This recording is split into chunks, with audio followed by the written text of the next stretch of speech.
Assalamu alaikum viewers and students. My name is Rizwanur Rahman, lecturer in physics, Government National College, and it's my second lecture on second year magnetism and electromagnetism. So we are going to start it. Chapter number 14, and the name of the chapter is Magnetism and Electromagnetism, where today's topic is force on a current carrying conductor in a uniform magnetic field.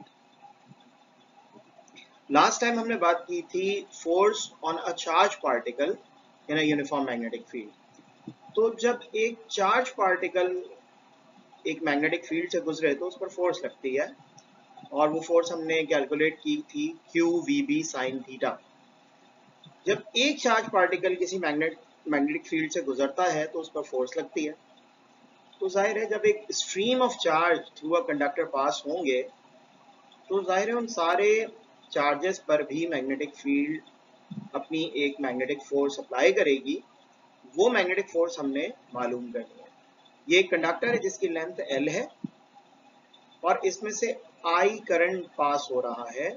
इसका मतलब यह है कि there are so many charges, there are number of charges in the form of electrons are passing through this conductor. इस conductor से गुजर रहे हैं और इस कंडक्टर को हमने एक magnetic field, uniform magnetic field जिसकी इंडक्शन B है, उसके दरमियान हमने रखा हुआ है। तो जैसे ही ये करंट इस कंडक्टर से गुजरेगा, इस करंट कैरिंग कंडक्टर पर मैग्नेटिक फील्ड एक फोर्स अप्लाई करेगी। दैट फोर्स इज F, जो कि हमें फाइंड आउट करनी है। इस बात को जहन में रखें, जब किसी एक चार्ज पर मैग्नेटिक फील्ड फोर्स लगा सकती है तो करंट गुजरने का मतलब ये है कि बहुत सारे चार्जेस गुजर रहे हैं। इसका मतलब इस पूरे कंडक्टर पर ये मैग्नेटिक फील्ड फोर्स लगाएगी F, जो कि हमें मालूम करनी है। आगे बढ़ते हैं। तो हमने यहाँ पे एक कंडक्टर, एक कंडक्टिंग वायर जो है वो कंसिडर कर ली है जिसमें से I करंट पास हो रहा है। कंसिडरेशंस की बात करते हैं। मैग्नेटिक फोर्स को हमने यहाँ F लिया हुआ है और वायर में से गुजरने वाले टोटल नंबर ऑफ इलेक्ट्रॉन्स जो है वो N है। टोटल चार्ज Q है, जबकि सिंगल इलेक्ट्रॉन का चार्ज E है। Length of the conductor L, cross section area of the conductor is A, magnetic induction यानी strength of the magnetic field is B, जबकि velocity of the electrons inside the conductor is V. Current passing through the conductor is I. Starting equation यही होगी F equal to QVB sin theta, जो कि हमने एक charge के लिए drive की थी। इसे हम ट्रांसफॉर्म करेंगे, इसे हम कन्वर्ट करेंगे एक कंडक्टर के लिए और करंट के लिए। इट मींस हम इसे ट्रांसफॉर्म करेंगे एक ऐसी इक्वेशन में जो करंट और कंडक्टर को रिप्रेजेंट कर रही होगी। इसके लिए हमें वैल्यू ऑफ टोटल चार्ज हमें यहां मालूम करनी होगी। देखें, एक इलेक्ट्रॉन पर E चार्ज है, जबकि टोटल नंबर ऑफ इलेक्ट्रॉन जो पूरे कंडक्टर से गुजर रहे हैं वो N है। तो हमने NE कर दिया, NE मल्टीप्लाई कर दिया, यानी टोटल इलेक्ट्रॉन। 2 इलेक्ट्रॉन होते तो 2E हो जाता, 4 इलेक्ट्रॉन होते तो 4E हो जाता, N इलेक्ट्रॉन्स हैं तो NE हो गया। लेकिन ये N electrons through out the length हैं तो लेंथ से मल्टीप्लाई कर दिया, और थ्रू आउट द एरिया है तो A से भी मल्टीप्लाई कर दिया। So the total charge becomes NELA, यानी नीला।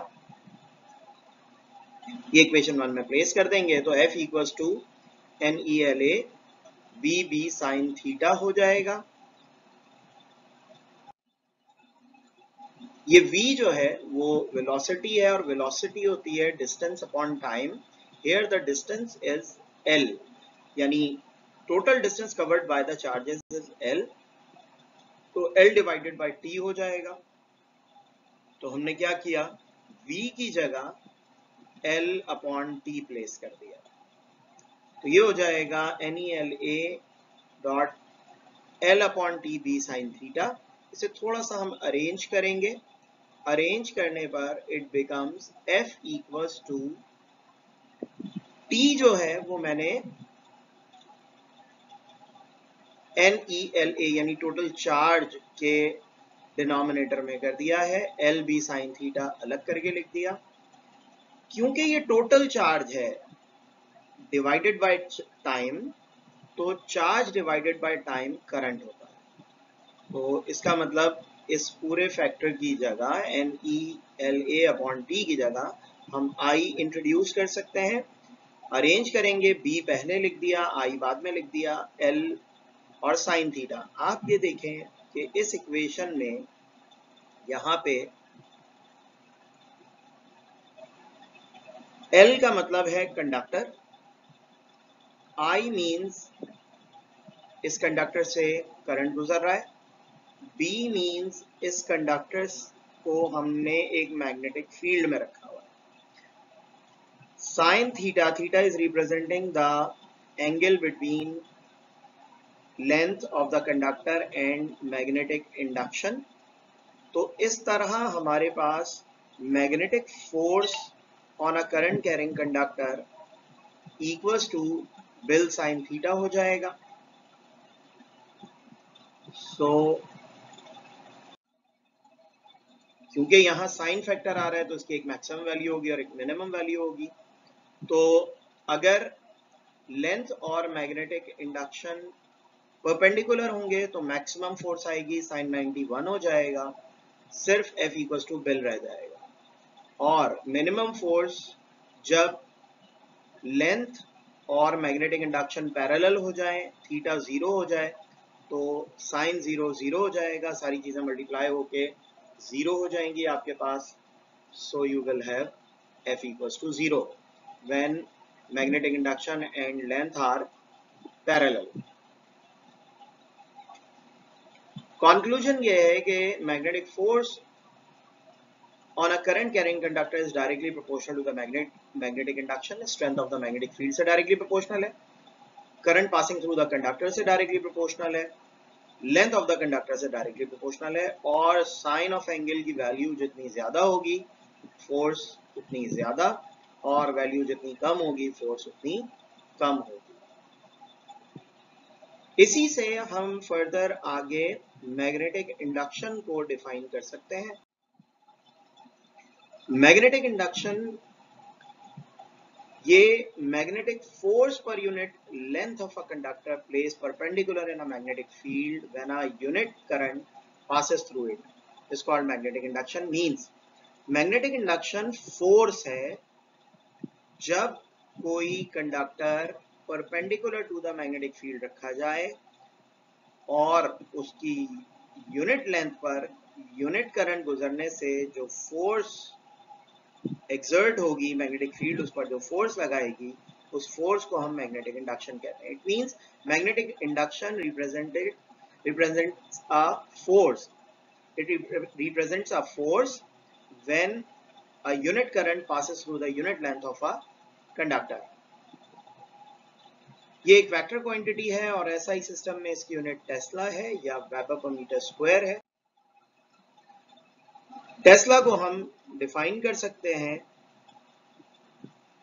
कि अगर 1 न्यूटन की फोर्स उस वक्त किसी कंडक्टर पर अप्लाई हो जब उसकी 1 मीटर लेंथ में से 1 एम्पियर करंट गुजरे, तो मैग्नेटिक इंडक्शन ऐसी सूरत में 1 टेस्ला कहलाएगा। सो मैं दोबारा बता रहा हूं, अगर 1 मीटर लेंथ में से 1 एम्पियर करंट पास हो और उसकी वजह से मैग्नेटिक फोर्स कंडक्टर पर 1 न्यूटन की फोर्स लगाए, तो ऐसी मैग्नेटिक फील्ड की स्ट्रेंथ 1 टेस्ला कहलाएगी। होप कि ये लेक्चर आपको क्लियर होता है, इसको इंशाल्लाह मजीद कंटिन्यू करेंगे। थैंक यू, खुदा हाफिज़।